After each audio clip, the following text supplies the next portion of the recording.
Naturally, we never succeed, but it's the pursuit that's meaningful. Who are you?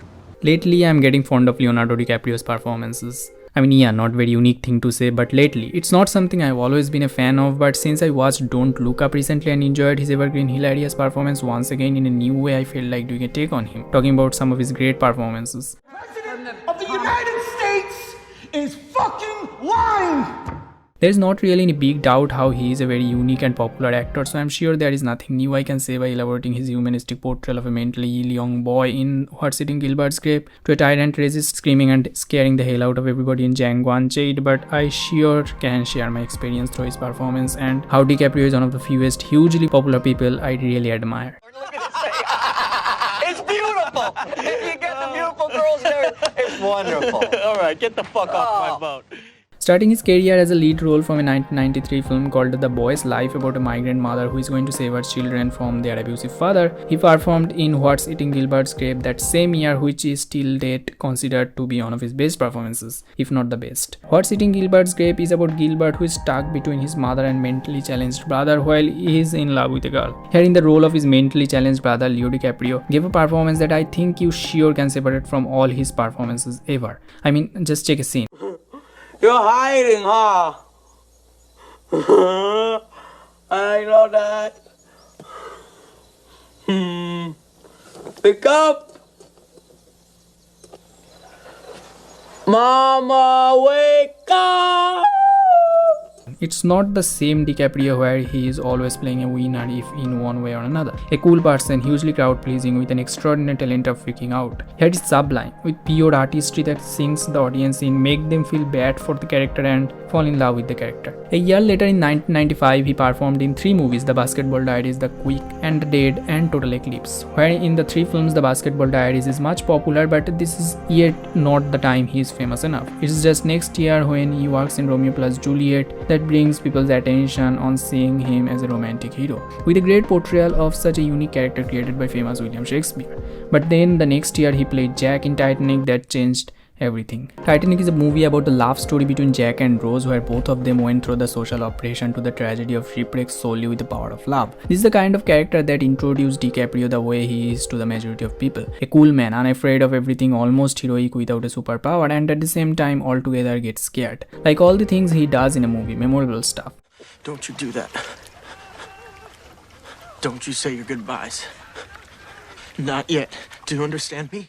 Later, he acted in more movies, but none of them were really that great until the start of 21st century, where he might not have gave a performance that isn't famous. But there is a pretty remarkable signature in all his performances of this century, that's showing the anxious breakdowns, freaking out, yelling, or showing extreme distress. Literally in every movie. I'm not leaving. I'm not fucking leaving!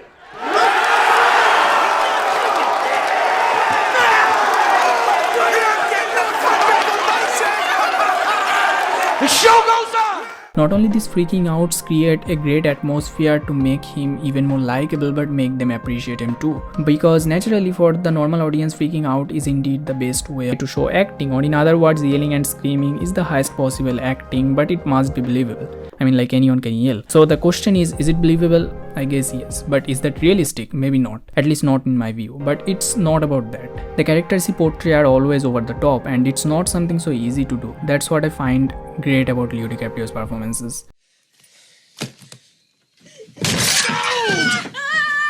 To the man with the exceptional beard and his unexceptional nigger.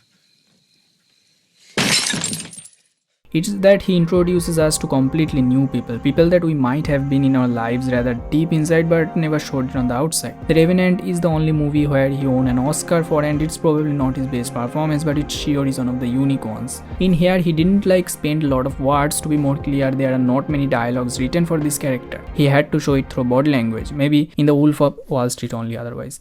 But you might ask more detail about acting from acting coach if you want. What I love about Leo DiCaprio's performance is that it's hilarious. His last 3 performances I have seen, The Wolf of Wall Street, Once Upon a Time in Hollywood, and Don't Look Up, they all made me laugh from one bit to another. It's super entertaining. I don't have the idea how to word down, but it's unbelievably funny. And that's a sort of superpower, because the dialogue written for him might not be super challenging, but he makes it look so easy to bring out the extremist version of the scene, either on the support of comic relief or a very serious moment. Don't Look Up is his only movie that have got low score in many years, and one can wonder if he has become a has-been, but I guess there is still more to say. It's a common notion that it doesn't matter if an actor is good at crying, laughing, screaming, creeping. The only thing that matters is if it's believable, but I don't believe on that fact. I like how uniquely an actor can bring out something from a character. If we imagine Jordan Belfort from The Wolf of Wall Street, it pretty sure wasn't that extreme. Neither we can really see any people in real life like Calvin Cantle in Django Unchained, Hugh Glass from The Revenant, or Rick Dalton from Once Upon a Time in Hollywood, but we sure did believe those characters. Even though we know the character's actions aren't really believable, but as he is playing it now, we can believe it happens. And that just sums it up. Fucking bullshit.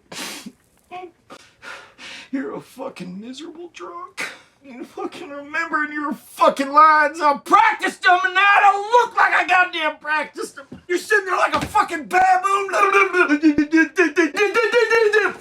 I guess you could catch my analysis on this take on actor. I sure to take suggestions on which I have lot left, but next I guess I'll do one French actress, Isabelle Huppert. Till then, it's just it, and thanks for watching the video.